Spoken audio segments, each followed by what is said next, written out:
தேசிய கூட்டமைப்பினுடைய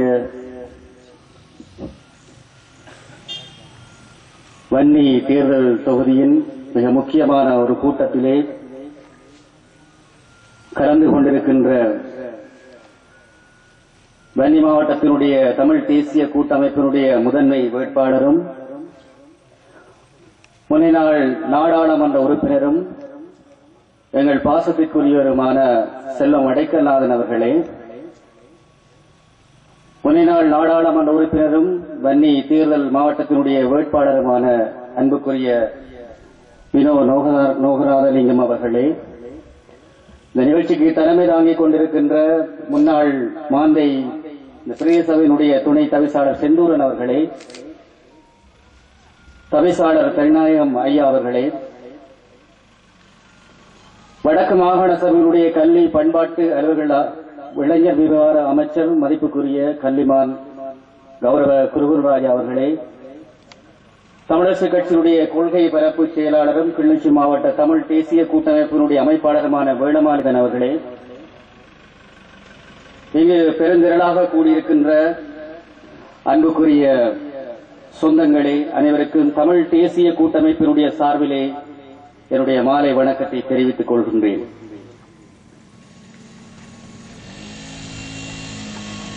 மாவீரன் நெப்போலியன் சொல்வான், வாய்ப்பு ஒரு தடவைதான் வாசலை தட்டும் என்று. நாங்கள் மாவீரன் நெப்போலியன் பக்கத்திலே இப்பொழுது நிற்கின்றோம். அந்த வாசகத்தோடு ஹிட்லருடைய அரசியல் துறை பொறுப்பாளர் கோயபல்ஸ் சொல்வார், ஒரே பொய்யை திரும்ப திரும்ப சொன்னால் அது உண்மையாகிவிடும் என்று. எங்கள் எதிர்க்கட்சியிலே கோயபல்ஸ்களாக இங்கே ஏராளம் பேர் வடக்கு கிழக்கிலே போட்டியிடுகிறார்கள். தமிழ் தேசிய கூட்டமைப்பு என்ன தந்தது, எதை தரும் என்று பலர் கேட்பார்கள். எங்கள் தமிழ் தேசிய கூட்டமைப்பினுடைய தலைவர் சம்பந்தன் ஐயா அவர்களால் தாஜ் சமுத்ரா ஹோட்டலில் கருணாவை போல டான்ஸ் ஆட முடியாது. அவரோடு சிங்கள அழகிய கன்னிகளோடு இடைபற்றி நடனமாட முடியாது. அவரால்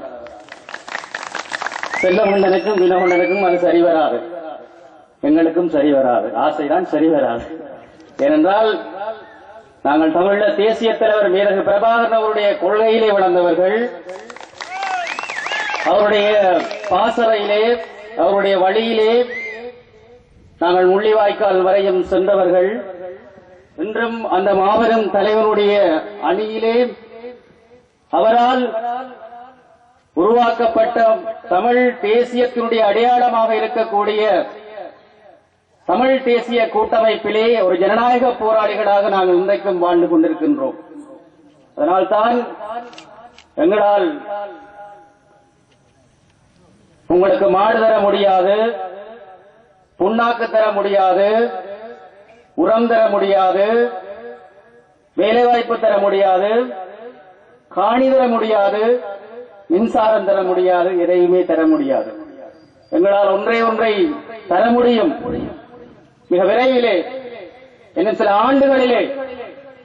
இதுவரை காலமும் தமிழர்கள் எதற்காக போராடினார்களோ, இத்தனை ஆண்டு காலமாக இந்த மண்ணுக்காக மாவீரர்கள் எந்த கனவோடு போராடினார்களோ, வீழ்ந்தார்களோ, அகிம்சை போராட்டத்திலே எங்களுடைய அகிம்சை தலைவர் எந்த காரணத்துக்காக, எந்த லட்சியத்திற்காக நொந்தார்களோ, வென்றார்களோ, முள்ளிவாய்க்கால் வரையும் எங்களுடைய மக்கள் நீங்கள்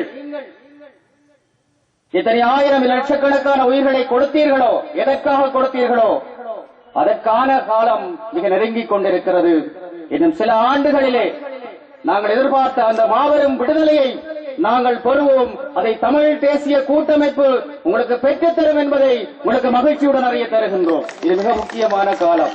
நிச்சயமாக எங்களுடைய தர்மத்தின் வாழ்வை சூது கவும் என்று சொல்வார்கள். தர்மம் மீண்டும் எழும், அதற்கான காலம் வந்திருக்கிறது. உங்களுக்கு ஒரு விடயத்தை ஞாபகப்படுத்த விரும்புகிறேன். போர்க்காலத்திலே ஒரு சமாதான காலம் வந்தது. ரணில் விக்ரமசிங்கவும் எங்களுடைய தேசிய தலைவர் அவர்களிடம் ஒரு ஒப்பந்தத்திலே கையெழுத்திட்டார்கள். அக்காலத்திலே அந்த சமாதான காலத்தை அப்பொழுது இருந்த எங்களுடைய அரசியல் துறை பொறுப்பாளர் தமிழ்ச்செல்வன் அவர்கள் அல்லது அவரின் கீழிருந்த தலைவரின் கீழிருந்த ஏராளம் போராளிகள், அரசியல் பணியில் ஈடுபட்டிருந்த எங்களுடைய போராளிகள் மக்களுக்கு சொன்னார்கள், இந்த சமாதானம் ஆபத்தானது என்று. சமாதானம் வந்த பொழுது எங்களுடைய வீதிகளிலே மெத்தை கொண்டு வந்தார்கள், எங்களுடைய வீதிகளிலே கட்டில் கொண்டு வந்தார்கள், எங்களுடைய வீதிகளிலே சில்வர் பாத்திரங்களை கொண்டு வந்தார்கள், எங்களுடைய வீதிகளிலே எதையோ சுமந்து கொண்டு ஏராளம் பேர் வந்தார்கள். எங்களை கணக்கெடுத்தார்கள். எங்களுடைய முகாம்கள் எங்கே இருக்கின்றன, எங்களுடைய பாசறைகள் எங்கே இருக்கின்றன, புலிகள் எங்கே இருக்கின்றார்கள், புலிகள் எங்கே வாழ்கின்றார்கள் என்ற கணக்கை அவர்களிடத்தில் சென்றார்கள். மறுநாட்களிலே விமானங்கள் வந்தன, குண்டுகளை போட்டன. நாங்கள் இப்படித்தான் எங்களுடைய கோட்டை உடைக்கப்பட்டது. இப்பொழுதும் இதுவும் ஒரு சமாதான காலம். மிக பொல்லாத காலத்தில் தான் இப்பொழுது நாங்கள் வாழ்ந்து கொண்டிருக்கின்றோம். மக்களே, எப்படி மெத்தை காரணம் கட்டில் காரணம் வந்தார்களோ அதுபோலவே இந்த தேர்தலிலே பல சின்னங்களிலே பல அடிவரடிகளை இந்த தேர்தலிலே தமிழ் தேசியத்தை உடைவிப்பதற்காக சிங்கள பேரினவாதமும் புலனாய்வு சக்திகளும் ரக்கியிருக்கின்றன என்பதை நீங்கள் மறந்துவிடக் கூடாது. யானையில் கேட்கிறார்கள், பூனையில் கேட்கிறார்கள், பெட்டியில் கேட்கிறார்கள், சட்டியில் கேட்கிறார்கள், முட்டியில் கேட்கிறார்கள், ஏதேதோ சின்னங்களில் எல்லாம் இந்த மண்ணிலே கேட்கிறார்கள். நான் ஒன்றை சொல்ல விரும்புகிறேன். வெத்திலையில் கேட்கின்ற எவனும், வெத்திலையில் கேட்டிருக்கக்கூடிய எவனும் ஒரு தமிழ் அப்பனுக்கும் ஆத்தாளுக்கும் பிறந்தவனாக இருக்க முடியாது, சிங்களவனுக்கு பிறந்தவனாகத்தான் இருக்க முடியும் என்பதை இங்கே பதிவு செய்ய விரும்புகிறேன். அவன் எங்கும் இருக்கலாம், எங்களுக்கு தெரியும், இங்கேயும் இருக்கிறார்கள். சொன்னார் சில பேர்கள், நாங்கள் நினைத்தோம் யாழ் தேர்தல் தொகுதியில் கிளிநொச்சி மாவட்டத்தில் தான் ஒரு டக்ளஸ் தேவானந்தா என்ற ஆளும் சந்திரமாரி பிரச்சனை என்று, அங்கேதான் ஒரு கரிக்கட்டு மூளை காக்கியவனியர்கள் இருக்கிறார்கள் நினைத்தோம். இங்கேயும் இந்த பாரி நகரிலும் இருக்கிறார்கள் என்று நினைக்கும் பொழுது வேதனையாக இருக்கிறது. ஏனென்றால் இந்த மண் மிக முக்கியமான மண். நீங்கள் பலர் வந்திருக்கிறீர்கள். பண்டாரவனினுடைய வரலாற்றையும், பாலியாற்றினுடைய வரலாற்றையும், பரங்கியாற்றினுடைய வரலாற்றையும், கனகராயன் ஆற்று படுக்கையிலே எங்களுடைய குதிரைகளுடைய வரலாற்றையும், கனகராயன் ஆற்று கானகங்களிலே ஜேசுக்குருவிலே சிங்கள ராணுவத்தை அடித்து துரத்திய வரலாற்றையும் உங்களுக்கு தெரியும். கட்பட்டி கடலிலே எங்களுடைய தங்கை நலாயினி, கரம்புலி நலாயினியும் மங்கையும் சாகரவர்த்தனவை உடைத்தெறிந்து பொயாகுடாவை பிடித்து வந்த வரலாறு உங்களுக்கு தெரியும். மன்னார் மண்ணிலே எங்களுடைய முதல் பெண் மாலதி வீழ்ந்த வரலாற்றை உங்களுக்கு தெரியும். முதல் பெண் சமராடிய அடம்பரை உங்களுக்கு தெரியும். முதலாக ராணுவத்தின் உடல்களை கைப்பற்றிய இந்த மண்தான் என்பது உங்களுக்கு தெரியும். நீண்ட வரலாறு இந்த மண்ணுக்குரியது. வன்னி மண் எப்பொழுதும் அடங்க மாட்டாது, ஆழமானது. அதனுடைய ஆள் வயிற்றிலே, அவருடைய ஆழமான மேனியிலே மிக நீண்ட வரலாறு இருக்கிறது. எனக்கு குதிரைகளின் ஒலி கேட்பது போல இருக்கிறது, குருவிச்சி நாச்சியின் குரல்கள் கேட்பது போல் இருக்கிறது. அன்புக்குரியவர்களே, கண்ணகி இந்த மண்ணிலே தான் குடியிருக்கிறாள். மதுரை எரித்த அந்த கண்ணகி, தர்மத்திற்காக போராடிய கண்ணகி இந்த முல்லை மண்ணிலே தான் குடியிருக்கிறாள், இந்த மாவட்டத்திலே தான் குடியிருக்கிறாள். ஆகவேதான் சொல்கிறோம், இந்த மண்ணில் வாழ்கின்றவர்கள் சுத்தமானவர்களாக, புனிதமானவர்களாக, வீரம் செறிந்தவர்களாக, கொள்கை படைத்தவர்களாக, என்றைக்கும் நேரிய கொள்கைகளை வாழ்கின்றவர்களாக, என்றைக்கும் எங்களுடைய மாவீரர்களை நினைப்பவர்களாக, தியாகத்தை போற்றுகின்றவர்களாக, தமிழ தேசிய தலைவர் நீர்த்த கனவை வென்றெடுக்கின்றவர்களாக, எப்பொழுதும் புலியாக வாழ வேண்டும் என்று உங்களை நான் இங்கே கேட்டுக் கொள்கிறேன். நாங்கள் எப்பொழுதும் புலிதான். நேற்றும் இன்றும் நாளையும் என்றைக்கும் தமிழன் புலியாகத்தான் வாழ வேண்டும். அதுக்கு யாரும் அஞ்சக்கூடாது. புலி எங்களுடைய சின்னம், எங்களுடைய பண்டைய அரசனின் சின்னம், சோழ மன்னனின் சின்னம். இமயத்திலே புலிக்கொடி பறந்த வரலாற்று உங்களுக்கு தெரியும். ஆகவே நான் அன்புக்குரிய மக்களே, புலியாகத்தான் நாங்கள் வாழ வேண்டும், புலியாகத்தான் சிந்திக்க வேண்டும். சிந்தித்தால் தான் தமிழனாகிய நாங்கள் அடிமையற்றவர்களாக, சுதந்திரம் பெற்றவர்களாக எதிர்காலத்தில் அவர் வாழ முடியும். நீங்க வரலாற்றை புரட்டி பாருங்கள். தமிழன் கிறிஸ்துவுக்கு முன் 50,000 ஆண்டுகளுக்கு முன் பிறந்தவன். இந்த உலகத்துக்கு பல தேசிய இனங்களுக்கு சீனாவுக்கும் ஆஸ்திரேலியாவுக்கும் ஐரோப்பாவுக்கும் மொழியை கொடுத்தவன் தமிழர். தமிழ் மொழியிலிருந்துதான் அவர்களுக்கெல்லாம் மொழி போனது. தமிழ் மொழியிலிருந்து தமிழர்களிருந்துதான் அவர்களுக்கெல்லாம் பண்பாடு போனது. தமிழ் மொழியிலிருந்துதான் அவர்களுக்கெல்லாம் கவிதை போனது, எழுத்து போனது. ஆகவே இந்த உலகத்திலே மூத்த குடி, நீண்ட வரலாற்றை கொண்ட இனம் பல்வேறு காலகட்டங்களிலே அடிவரடி போனதால், ஆரிய மாயத்தில் சிதறி போனதால், சின்ன சின்ன ஆசைகளுக்காக மயங்கி போனதால் தன்னுடைய சுதந்திரத்தை இழந்து விட்டது, தன்னுடைய ராஜ்யத்தை இழந்து விட்டது. ராவணன் இலங்கையை மட்டும் ஆண்ட மன்னன் அல்ல, ராவணன் உலகத்தை ஆண்ட மன்னன். ராவணன் இந்திய ராஜ்யத்தை சேர்ந்து ஆண்ட மன்னன், மிக பெரும் மன்னன். அவனுடைய மூதாதையன் அவர் ஒரு காலத்திலே இதிகாசத்திலே அரக்கனாக்கப்பட்டான். தமிழர்கள் இதிகாசங்களில் அரக்கர்களாகவும் பயங்கரவாதிகளாகவும் சித்தரிக்கப்பட்டார்கள். தமிழர்கள் வீரர்களாக நிமிர்ந்த பொழுது, தமிழர்கள் தேசிய பலம் உயர்கின்ற பொழுது அவர்களுக்கு பயங்கரவாத பட்டம் சூட்டப்படும். இதுதான் எங்களுடைய வரலாறு. அண்மைய வரலாற்றிலே பார்த்திருப்பீர்கள், நாங்கள் பயங்கரவாதிகளாக இந்த உலகம் எங்களை குறித்துக் கொண்டது. இது மிக முக்கியமானது. நாங்கள் எங்களுடைய தேசியம் பலமானது, எங்களுடைய மரபுரிமை, மரபிலே இருக்கின்ற வீரம் பலமானது, எங்கள் நெஞ்சுகளுக்கு இருக்கிற நெருப்பு அணையாதது. அதை நீங்கள் விளங்கிக் கொள்ள வேண்டும். அன்புக்குரியவர்களே, 1947 ஆண்டு நான் வருகின்ற பொழுது எங்களுடைய குருகுல்ராயஸ் அவர்கள் ஒரு விஷயத்தை சொன்னார். 47 ஆண்டு தந்தை செல்வா அவர்கள் ஒரு உரையை ஆற்றுகின்ற பொழுது ஒரு உத்தியோகபூர்வ உரை அவர் சொல்கின்றார், சிங்களவர்கள் இந்த நாட்டிலே சுதந்திரம் கேட்பதற்கு துடிக்கின்றார்கள், சுதந்திரமாக வாழ்வதற்கு துடிக்கின்றார்கள் என்றால் தமிழர்களாக நாங்கள் ஏன் நாட்டை கேட்கக்கூடாது என்று 1947 ஆண்டு தந்தை செல்வா அவர்கள் சொல்லியிருக்கின்றார்.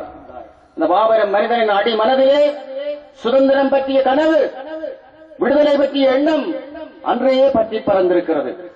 உங்களுக்கு தெரியும், 1947 ஆண்டு இந்திய பேரரசுக்கு விடுதலை கிடைத்த பொழுது அந்த விடுதலை சுபாஷ் சந்திர போஸாலும் மகாத்மா காந்தியாலும் பெற்றுக் கொடுக்கப்பட்டது. ஆனால் சுபாஷ் சந்திர போஸின் மாபெரும் அழுத்தமும் பகத்சிங்குடைய மாபெரும் போராட்டமும் இந்திய பேரண்டத்திற்கு, அந்த பேரரசுக்கு விடுதலையை கொடுத்தது. ஆனால் உலகம் மகாத்மா காந்தியின் கையிலே விடுதலையை கொடுத்து சென்றது.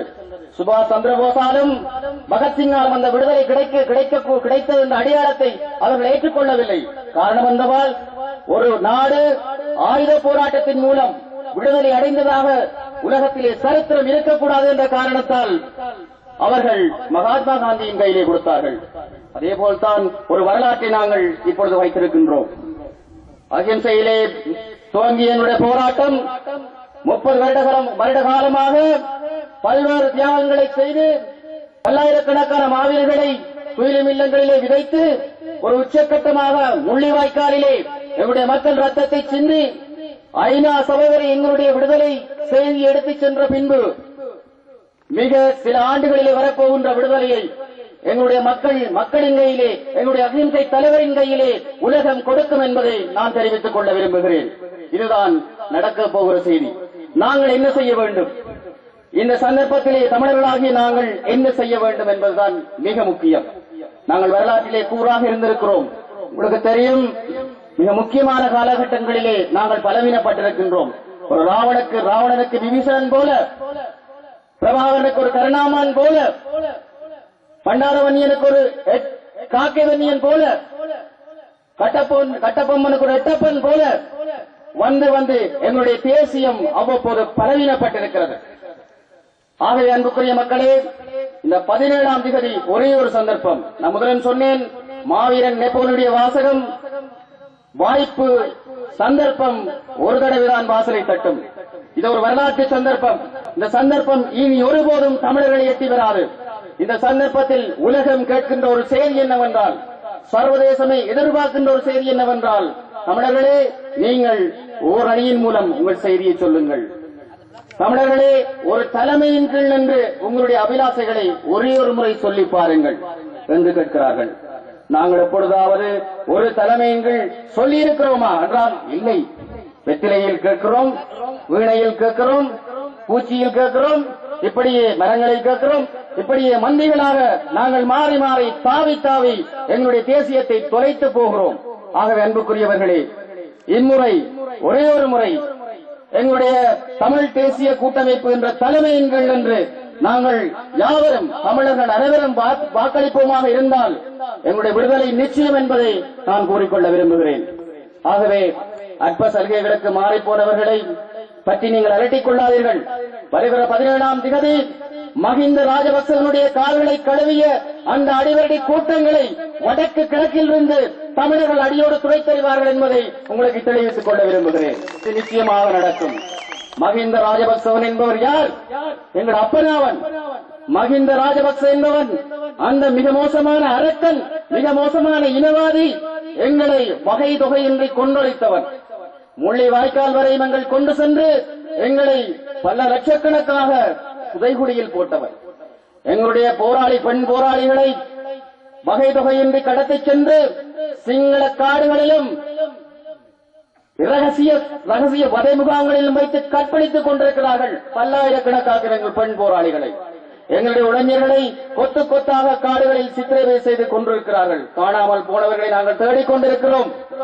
கையில் ஒப்படைத்த சரணடைந்தவர்களை பற்றி நாங்கள் தேடிக் கொண்டிருக்கின்றோம். ஆனால் மஹிந்த ராஜபக்சவனுடைய கூட்டம் இங்கே 5 வருடம் அபிவிருத்தி என்ற மாயை விதைத்துக் கொண்டு அங்கே எங்களுடைய போராளிகளையும் பெண் போராளிகளையும் கொண்டிருக்கிறார்கள். மக்களே, இதுதான் உண்மை. ஆகவேதான் இந்த அபிவிருத்தி என்பது ஒரு மாயை. அதைத்தான் நாங்கள் நடுவில் சொல்லி வந்திருக்கிறோம். இந்த அபிவிருத்தி என்பது மிக பொல்லாதது. தெற்கிலே காடுகளுக்குள்ளும் ரகசிய சித்திரவதை முகாம்களுக்குள்ளும் எங்களுடைய இனம் சிதைக்கப்படுகின்ற பொழுது, எங்களுடைய பெண் போராளிகள் கற்பழிக்கப்படுகின்ற பொழுது, அது இந்த உலகத்துக்கு செய்தியாக போய்விடக் கூடாது என்ற காரணத்தால் எங்களுடைய மக்களை திசை திருப்புவதற்காக வீதியையும் மின்சாரத்தையும் வேலை வாய்ப்புகளையும் காட்டி இந்த போக்கிரி கூட்டம், பொறுக்கி கூட்டம் மஹிந்தவோடு சேர்ந்திருந்தார்கள் என்பதை தெரிவித்துக் கொள்ள விரும்புகின்றேன். மஹிந்த மீண்டும் வருகின்றான். எங்களுடைய அன்புக்குரிய மஹிந்த ராஜபக்ச, நீ மீண்டும் வருகிறாய். ஏன் வருகின்றான் அவன்? மஹிந்த ராஜபக்ச ஏன் வருகின்றார் என்றால், ஒன்று, தன்னுடைய ராஜ்ய கனவை உடைத்தறிந்த மைத்ரிபால சிறிசேன என்ற ஜனாதிபதியை புதைகுழியில் போடுவது. இரண்டாவது, தான் தோற்பதற்கு காரணமான தன்னுடைய ஜென்ம விரோதியான வடக்கு கிழக்கு தமிழர்களையும் முஸ்லீம்களையும் அடியோடு வெட்டி புதைத்து புதைகுழியில் போடுவது. இதைத்தான் மஹிந்த ராஜபக்ச சொல்லியிருக்கிறார். ஆகவே மஹிந்தவன் வரவை நாங்கள் தடுக்க வேண்டும். எங்களால் அது முடியும். சிங்கள அரசாங்கம், அதாவது தெற்கிலே எதிர்வரும் தேரின் பின் அமைய போகின்ற அரசாங்கத்தை தீர்மானிக்க போகின்ற சக்தியாக வடகிழக்கில் வாழ்கின்ற நாங்கள் தான் இருக்கப் போகின்றோம். இந்த நாட்டிலே ஜனவரி 8ஆம் தேதி ஒரு ஜனாதிபதி மாற்றத்தை நாங்கள் செய்தோம். அதன் தொடர்ச்சியாக எங்களுக்கு ஏற்ற ஒரு அரசாங்கத்தை உருவாக்கப் போகின்றவர்கள் நாங்கள் என்பதை நீங்கள் மறந்துவிடக் கூடாது. எங்கள் கைகளில் தான் அந்த சக்தி இருக்கிறது. நீங்கள் ஒன்றை செய்ய வேண்டும். ஒருமித்து வாக்களிக்க வேண்டும். ஒரே சின்னத்துக்கு வாக்களிக்க வேண்டும். வீட்டின் கீழே நீங்கள் வாக்களிக்க வேண்டும். நாங்கள் மிக பெரும் வெற்றியை பெறுவோம்.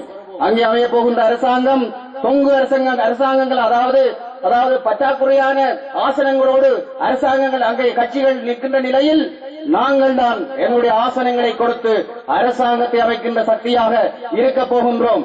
ஆகவே அன்புக்குரியவர்களே, வடக்கு கிழக்கிலே எதிர்வரும் 17ஆம் தேதி 20க்கும் மேற்பட்ட ஆசனங்களை தமிழ் தேசிய கூட்டமைப்பு கைப்பற்றுவதற்கு நீங்கள் காரணமாக இருக்க வேண்டும் என்று கேட்டு விடைபெறுகின்றேன். நன்றி.